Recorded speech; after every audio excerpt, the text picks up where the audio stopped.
Hey, what's up, Dane? What is happening? What's going on, man? Greenfield, Indiana, Yes. in January, we talked to this guy. Yep. Tell me what happened in January.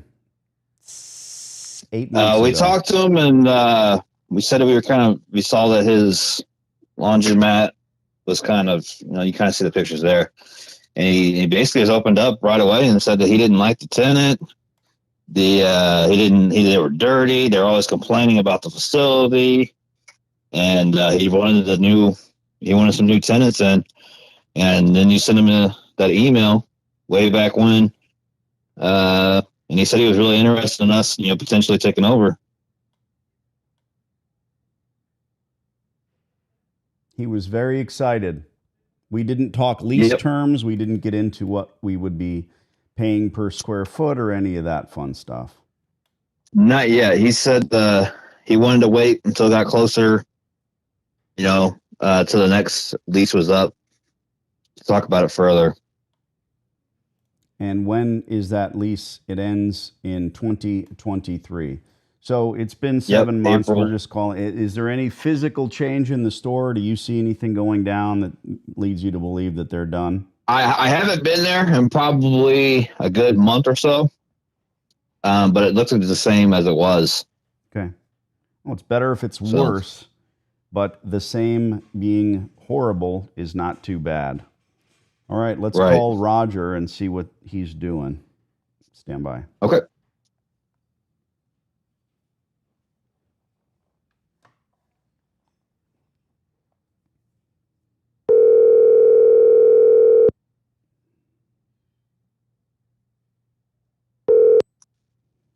Roger Curry. Roger Curry, the landlord. It's Danny D'Angelo, the laundromat guy. How are you, sir? Pretty good. How about yourself? Never felt better, never had more. Excellent. Roger, as promised, we would stay in your ear about the laundromat location on State Street, and it has been almost 8 long months. We just went by there this weekend and just see, basically the same thing. A few more washers and dryers are out of order, and wanted to find out if it's time to talk lease terms here and end up with a big, beautiful laundromat with new equipment. Well, actually, he's found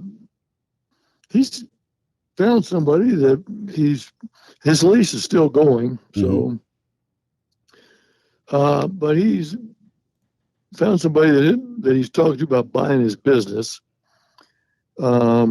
And so he has a right to do that under his lease. Oh, absolutely. I want to see how that, we should probably see how that plays out. 100%. But his lease does end, I think it's in 2023. Sure. Let me caution you, if I could, and kind of become your advocate for just a minute. Roger, I saved your phone number in my phone, and I put good man next to it because I remember we had a very good conversation almost 8 months ago. Here's the thing. I'm not going to tell you your business, my friend. I mean, commercial properties. Well, thank you. Let's just go through a scenario. Your current tenant is running the store into the ground. It's a wreck, just like we talked about before. If he sells this business to another potential operator, and that operator, what's the sale price? Do you know? Do you have any idea?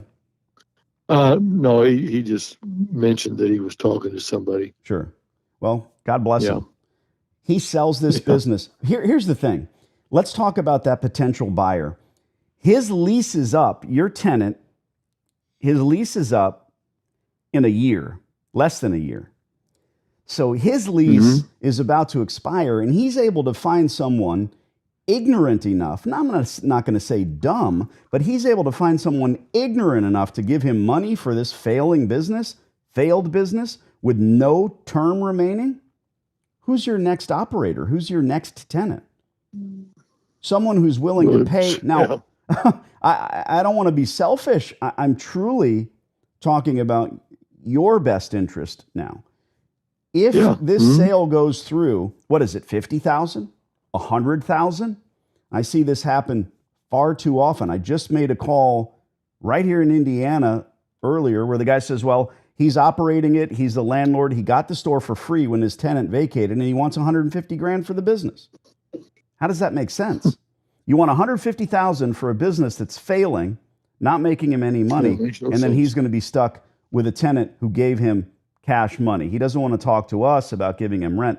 I know you want a good operator here, but again, just to caution you, if you allow the sale to go through, because obviously you have the right to refuse that sale because you say, look, you don't have any rent rolls remaining. Your lease is up. Because what are they buying? I mean, what would he be selling? It's just scary, and I think you get that. If like you said, his right. It's his right to sell the business. Of course it is. But then that potential tenant is going to come to you, hat in hand, and say, "Hey, Roger, you're a great guy. I just bought this business. I need a lease." Wow, that would scare me. Yeah, because of the naivete of that tenant who just paid X, and I don't know what X is. Maybe it's a couple grand. And that wouldn't scare me if I were you. You say, okay, you're a smart guy, you're savvy. If he's buying out his lease remainder, that could be something that makes sense, where he's giving him X amount to pay forward his lease. That might make sense. But if I were you, I wouldn't sit on my hands idly by and let this sale happen, whatever it is. If this guy gets $50, $100, $200,000 for these business rights, you're stuck with a tenant who is lost. Not very smart. Lost. Yeah. Because you know what I'm going to spend. We always go ahead. We always got those type of situations. It was just odd that he happened to call about a couple of weeks ago. I haven't heard back from him, but he did happen to say he was tired, which we all could see, and mentioned that he had somebody he was talking to. But well, the sad thing is this continues to proliferate. Your current operator, your current tenant is tired of running a business that he paid for. He bought it, and he had no idea what he was doing. And now we're going to sell it to the next guy who thinks it's going to earn. And it's always this thought process. Well, I'm different than this guy. I'm not tired. I'm a little younger. I'm a little faster. I work out. I throw javelin on the weekends, so I'm going to run this place differently. It's not true. What you need, and this is where we come in, what you need to do to make this place successful is spend a ton of money on equipment. Not on the previous operator's exit, frankly, not on the lease rate, but on equipment. And look, this is a blink of an eye. This lease will be up in April. We're going to keep an eye on it. I appreciate you. The last time we spoke, it was only 8 months ago, and you said, look, the guy's a mess. It's the same. Only he's decided, hey, let me sell the business because I'm going to lose my lease in 6 months. Wow. Yeah. You might get a call from this potential operator. The only thing I would ask, again, to give you advice, how many stores do you have? What's your experience? What are you going to do with this laundromat that's different than my current operator? And if he says, well, I'm going to run the wash dry fold myself. I'm going to go in there with my wife and we're going to paint the walls pink and we're going to sit in the back room and we're going to do wash dry fold. Yeah, you're laughing because you know that is a recipe for disaster. Talk about being tired. Look, all we want to do, all my partner and I want to do is sign a lengthy lease with you, spend the money on washers and dryers, and run the facility with Alexa systems, properly done, T8 overhead lighting, a bright, beautiful facility. And we're getting closer to that happening. Let us know. You've got my number. Roger, I appreciate you very much. I'll send you another email. All right, very good. Thanks for calling. Cheers. Talk to you soon. Yep, you too. Bye-bye.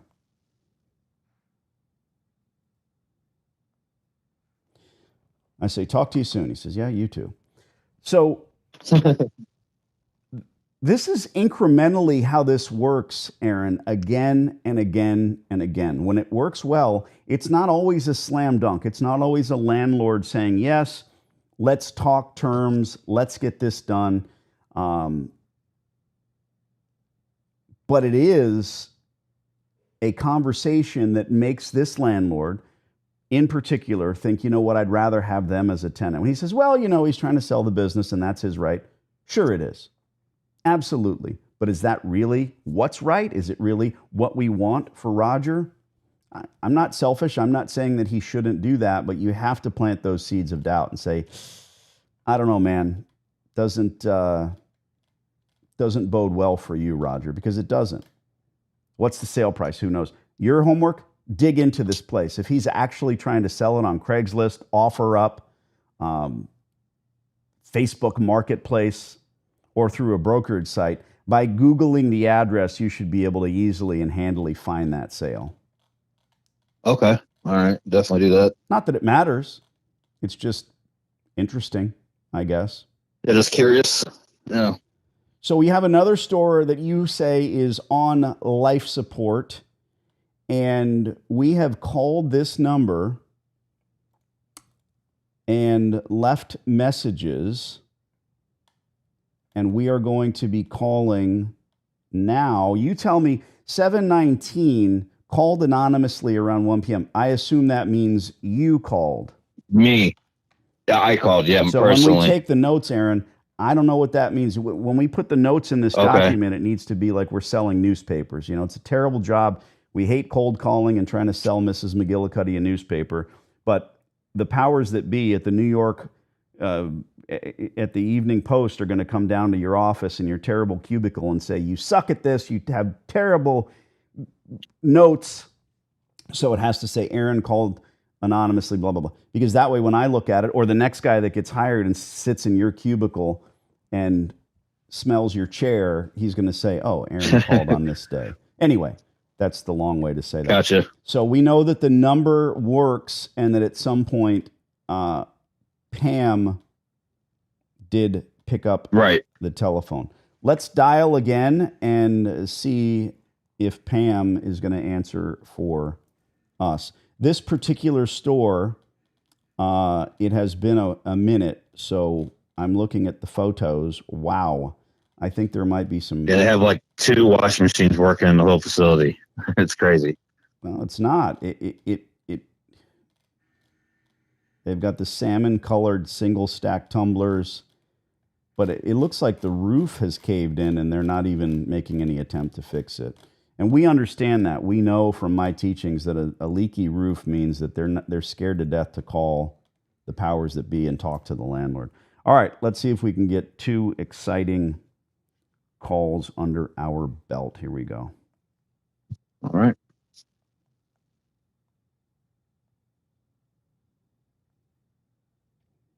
Subscribe. This is where you subscribe to the channel so you don't miss these exciting lives. Come on, Pam.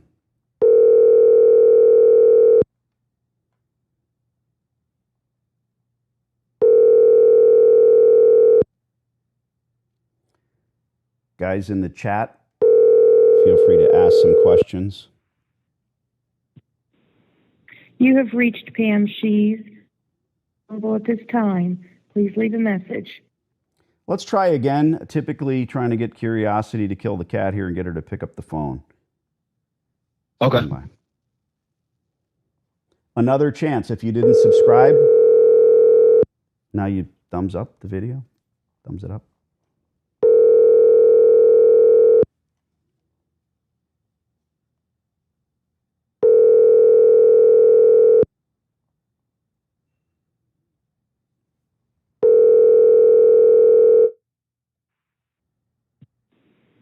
You have reached Pam Shees. I'm not available at this time. Please leave a message. Thanks. Have a great day. All right, man. Sometimes that's all we can do. Message left. I think that you have a good chance of getting something done on store A, but it's a matter of time. You know, Roger is going to fall asleep. Roger's an older guy, you know. He's going to fall asleep tonight thinking, well, I like that group better. I really want them in the position. And he wasn't calling us to tell us about these updates. He wasn't going to pick up the phone and say, hey, he's trying to sell the business. But he's going to be scrambling for a tenant here in April. So stay on top of it. This is the way the game is played. right. When do you think we should reach out to him again? Well, this guy, I assume, does not have any more options to renew remaining. So, as always, you need to keep a close physical eye on the store. If you see the doors chained shut, we call. If you see more equipment going out of order substantially, we call, because that's where we can nudge. I famously had a guy that took someone took a blowtorch to a change machine in a store, and we were in the same process, calling the landlord every 6 months or so. And when I made that call, I said, hey, somebody's going to burn down your entire strip mall. The landlord made moves. Wow. He went in there. He booted the guy out. He called us back. He said, that's really the straw that broke the camel's back. I can't have this happening. Because when my client went in and walked the store and took pictures, they had just had fresh blowtorch marks. There's no way to get the money out that way. But it shows that this operator wasn't running the place properly. He wasn't even keeping an eye on it. And he just said, that's it. I'm done. Because the building burns down, and then what? If they're not paying the rent on time, they're likely not paying their insurance on time either. So that's a big no-no. Yeah, to answer your question, when do we reach back out? 3 months. This lease is almost up. Okay. All right. Ciao. All right, man. Later. This process begins for you perhaps right now because you're watching this and you're wondering, who the hell is this knucklehead? Well, I'm Danny. I do this. I built my empire of laundromats doing this, calling on my behalf and having polite conversations with landlords. Sometimes the conversation goes sideways. That's okay. My background is such that it doesn't bother me. A lot of times people are trying to negotiate by being rough and tumble or using bad and naughty words on the telephone. That's okay. It's a technique you have to be prepared to deal with. And being able to see through it and understand when people say, well, I don't know, I could take $4 or $5 grand. All I heard was 3. Tried and true techniques don't get you through because there's a zig and a zag. And when the landlord or his rep or a professional lease negotiator zigs, you have to be able to zag. This started for Aaron by grabbing my course. He got it. He watched it. He said, my God, tons of information here. He wanted to be in laundromats, and that's likely why you're here on my channel, because you want to be in laundromats. So get the course. If you've already seen it, stop sitting on the fence and watching these fun videos. Become like Aaron. Let's get on the phone. I can consult with you. Just hit me up. Tons of calls to make today. I'm glad you are here. Appreciate all of you. I'm looking at the notes over here. Non-payment of rent. What are grounds for landlord to break a laundromat lease besides non-payment of rent? Tons. You can go, John, and you can look up commercial leases and you can see. Famously, there might be a lease that's 5 pages. I say, sign that thing. There might be a lease that's 75 pages. I'd say, read it and be careful. There's no reason to have a 75-page lease on a commercial space that you're renting. In that 75 pages, there's likely tons of clauses. And you break anything, it's bad. But if you're earning money, doing well, why would you? Or the option comes due. Read, again, outside my purview about options. Fridays on Patrol Live PD, new version, had a part dealing with homeless guy in laundromat. Oh, very cool. Find me a link. Put it in the notes in the description.